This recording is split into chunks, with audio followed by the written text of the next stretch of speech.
Have you ever accidentally changed the frame rate on your camera and recorded in the wrong frame rate? And then you get into Davinci Resolve and what should be nice, smooth footage, and I know it's silly, turns into pretty jittery stuff?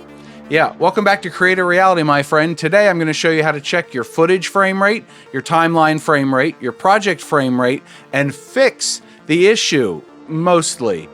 Anyway, we're going to be using the studio version, but most of this should be available in the free version as well, and I'll show you at the end how I added the stop motion there, spoiler alert, to accentuate the effect. I also did a bunch of tests on my Pocket 3, so I can show you how to work with that footage. So let's jump into Davinci Resolve and I'll show you what I'm talking about. Here we have my project, and we've got some footage over here in my master media pool. If you don't see it, click on media pool. There's the master bin. We've got the first round of tests and the second round. And we'll go into the first one. And if you see here, I've got it in list view. You can have it in a grid view, and you can have it just like this, whatever they call that view. But in list view, that's what we want because it's got lots of columns. And you can modify these columns by right-clicking and selecting anything you want to add or remove here. But we're just going to scroll over a little bit until we get to the resolution and the FPS. And you'll see that I've got a recording at 24 frames per second, 30, 50, and 60. In the second bin, we have 24, 48, and 60. This showed better results for my testing and for what you're going to see in just a minute. But that's how to check your footage frame rate. If we come back to my master bin here, we also have the smart bins with the timelines. If you don't see the smart bins, click on the three dots up here and show smart bins. It's right there. So we'll click on it again and it pops back in. And it automatically picks up all your timelines and puts them right here. And you can see that I've got my resolution and frame rate 30, 60, 30, 60, but I also put them in the name.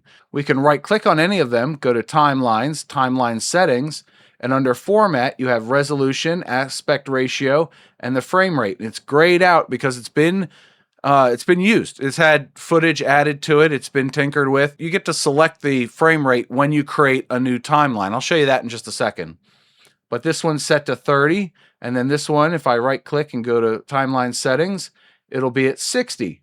Now, if I come in here and I press Control N to create a new timeline, I can uncheck Use Project Settings, which opens up this menu, and go to Format, and now we can select any of these. So if all your clips are in the same frame rate, you can select here. So here's a good time to make a point. Select the frame rate of the lowest frame rate that you have in your footage, because it's much easier to drop frames than it is to add them. Right now, this footage is cleanly divided because my Nikon Z30 is recording at 30 FPS, but the timeline of the video you're watching now is 60 FPS. So Resolve is just holding on to each frame of the Nikon's footage for 2 frames, basically twice as long, and it's still giving you pretty smooth motion, right? You're getting the motion blur and everything else that you should without getting janky. But if I recorded at 24 or 48 and then tried to do the math, Resolve's going to be dropping weird frames, and it'll look like TV that was recorded for a different region and then played back in your region. I see this all the time in the US. There's something shot in Europe that shot at like, I don't know, 24 frames per second, and then it's aired at 30 in the US, whatever we do, or it's I think 25 in the UK and then 24 in the US. Either way, it's the wrong math, and you see frames dropped and added all the time. It's crazy stuff. Ideally, you want to record everything at the same frame rate and then set your timeline to it. But we'll fix that in a minute, don't worry. But you can select your frame rate right here in the Create New Timeline window. I'm going to cancel that out. I don't need another timeline. Next up, let's look at the project settings. So you can either come down to the gear icon here, or we can come up to File, Project Settings. Notice here, any modification done here will not impact the currently loaded timeline as they're being overridden. It's a smart message from Resolve, thank you very much. But my project, my default settings is 60 FPS. That's good to know. So that's the project settings and the footage settings and the timeline settings. Let's take a look at how to fix this.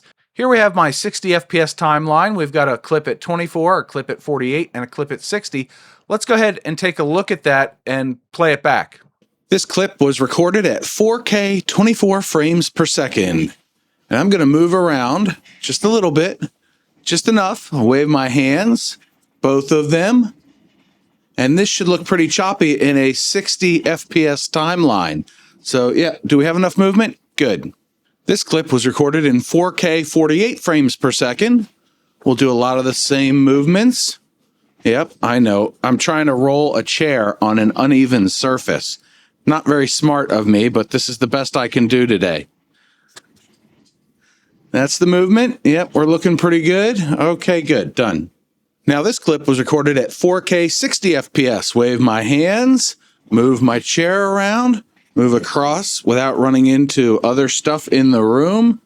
Yeah, we're having a good time, right? This is fun. Don't forget to do all the like, comment, share, and subscribe, all the YouTube stuff. Yes, you're getting a lot of value out of this video, aren't you? All right, so let's fix this. We have my 24 frames per second clip, which was the jankiest of all of them. We're going to click on it, come up to Inspector. If you don't see it, there it is. Click on it till you do. And we're going to go to File and verify this is the 24 FPS clip. Go back to Video, and then come down to Retime and Scaling. Change your retime process from project settings to optical flow. And then, I mean, that's going to fix it in and of itself, but you'll have different options. And a friend of mine, Patrick, he sent me a clip of what he has available in the free version. So you should find something in there to fix you. Take a look at what he's got available. Any of those should work for this. But I'm even just going to select Enhanced Better. And then I'm going to play this back full screen for you. This clip was recorded at 4K 24 frames per second. And I'm going to move around just a little bit, just enough. I'll wave my hands, both of them. And this should look pretty choppy in a 60 FPS timeline. So yeah, do we have enough movement? Good. Now, there's an even better way. If you do have Davinci Resolve Studio, you have the AI speed warp. So let's take a look at that. Over on this previous clip, you'll see I've got a blue bar here. Well, if I right-click on this clip, you can see I selected Render Cache Color Output. This will not play back in real time, even on a 5070 Ti graphics card. It just won't. It only took a few seconds to render it out, but you're going to want to make sure that Render Cache Color Output is selected. But in the clip itself, we'll select it. You can see I chose AI Speed Warp Better. You have faster and better. Once that's rendered out, take a look at it now. This clip was recorded at 4K 24 frames per second. And I'm going to move around just a little bit, just enough. I'll wave my hands, both of them. And this should look pretty choppy in a 60 FPS timeline. So yeah, do we have enough movement? Good. So what did you notice there?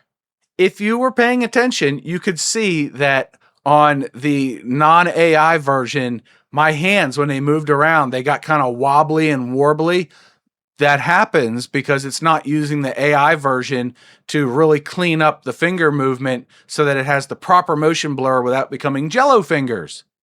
Actually, once I bring these clips side by side and I let it render out for the AI Speed Warp version, let's play that hand movement side by side full screen. Both of them. Both of them.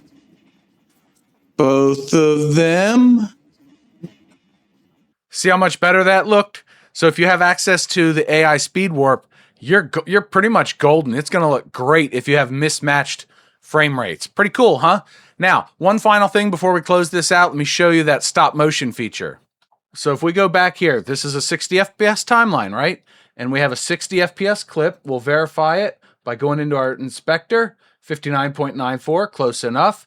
We're going to go to Effects, and we have Stop Motion here under Resolve FX, Filters, Temporal. Or you can click here on the magnifying glass and type in Stop Motion. We'll just drag it onto the clip, and then it turns a darker shade of blue. We go over to Effects in our inspector, and by default, the frame repeat is 5. So let's blow that up and play it full screen. Yeah, we're having a good time, right? This is fun. Don't forget to do all the like, comment, share, and subscribe, all the YouTube stuff. Yes, you're getting a lot of value out of this video, aren't you? There you have it. That looked really janky, just like the intro of this video, which I flubbed for emphasis. Anyway, I hope you enjoyed today's video. I hope you learned something. If you did, drop me a comment below. Let me know you were here. Until next time, go check out this video I know you're going to learn something there. It's one of mine. And I hope you're having a great day. John out.